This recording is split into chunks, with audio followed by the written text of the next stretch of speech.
Thank you for being on the programme. It's good to have you here. Pleasure, you as always. are making an announcement on welfare. What is it you're trying to do?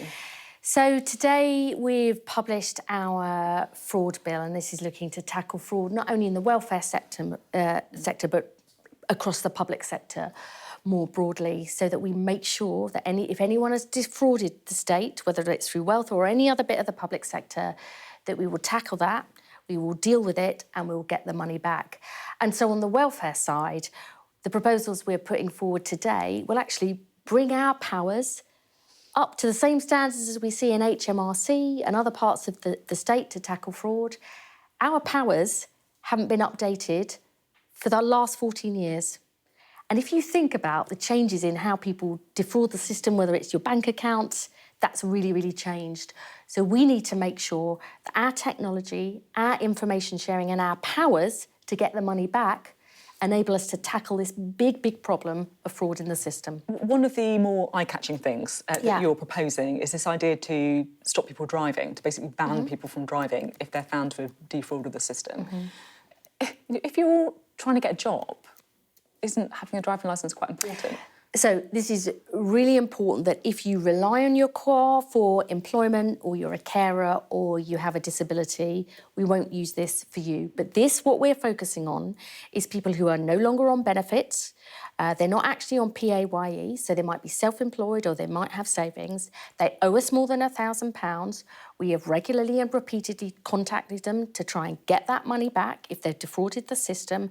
And if they've refused to engage with us, so it's we would now be able to... Then. It sounds really tough, but it doesn't sound like it's going to apply to many people. It actually matters, because you know, a lot of people saying, oh, well, that's only £1.5 billion that the measures throughout this bill will save.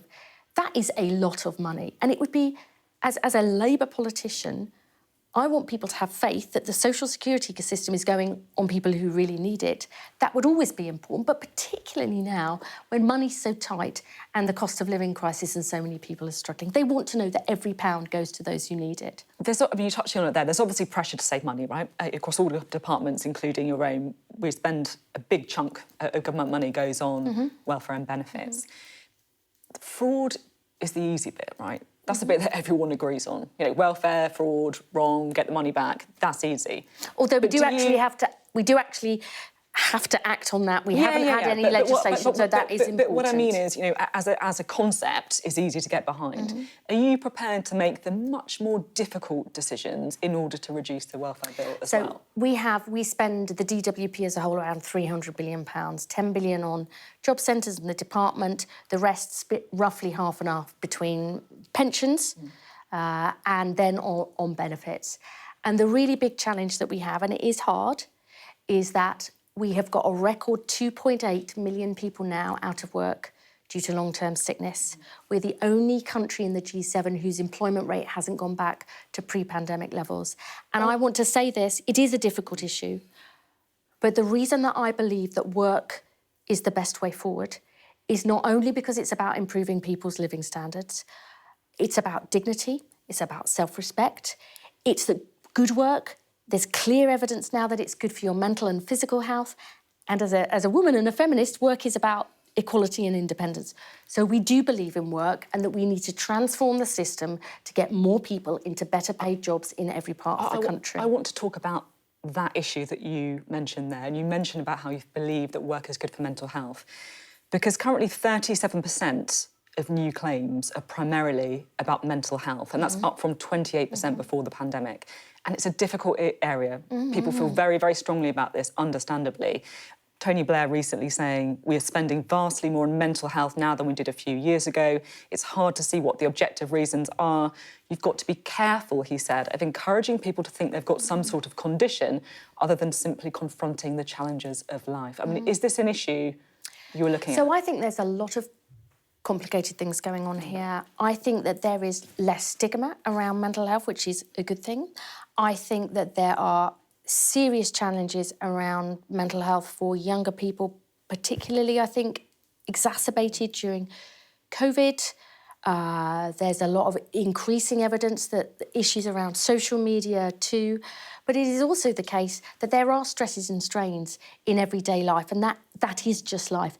And it's really interesting. I went on a visit. I won't name the supermarket chain, but recently in the work they're doing to help people with mental health problems, anxiety, depression into work, both the young people who were being helped into work and the store managers saying there's a mixture of things going on here. Some people with real problems that we need to do much more to help give them the confidence and the support, but also just saying to people, you know, this is about everyday life, and that we need to make sure that you understand that is the world of work. So are we spending too much money on mental health claims? We are definitely spending too much money on people who could work with the right health and support, which would be better for them, better for businesses who need to recruit, and better for taxpayers.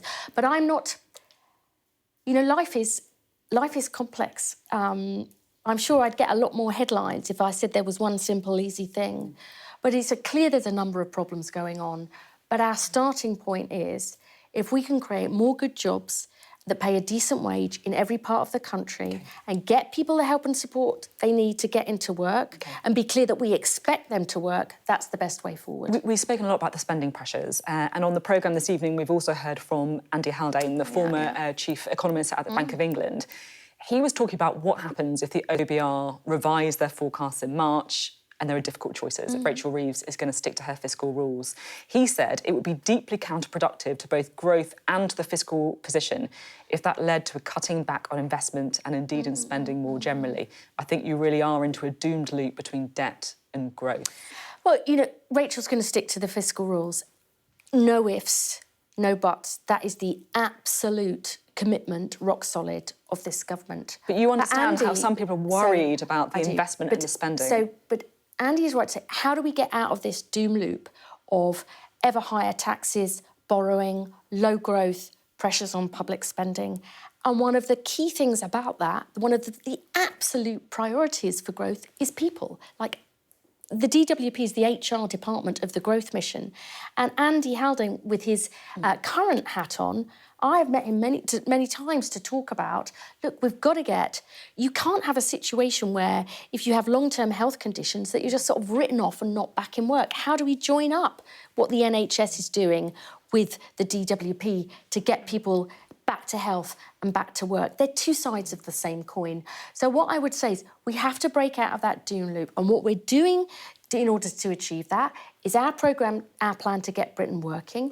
You've heard Pete Kyle on this programme, I think, last week about AI as one of the keys to boosting growth, but also reforming the public sector and getting better value for money.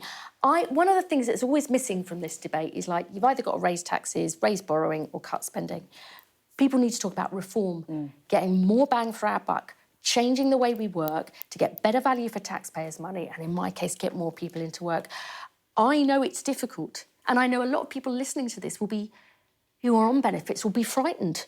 They'll be frightened about what might happen, because under the last government, it wasn't reform, it was a cut. But we're going to provide that support, and we're going to help you into work. We expect you to do that, but together I think we can make a difference.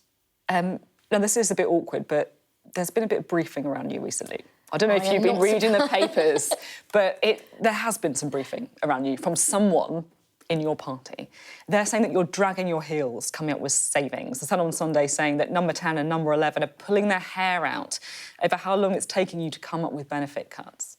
So, my God, won't be the first or indeed the last time that people have written incorrect things about me. Look, today we've published this bill that updates our powers for the first time in 20 years to tackle fraud. We've had our Get Britain working white paper. We've got the story of the bill, but genuinely,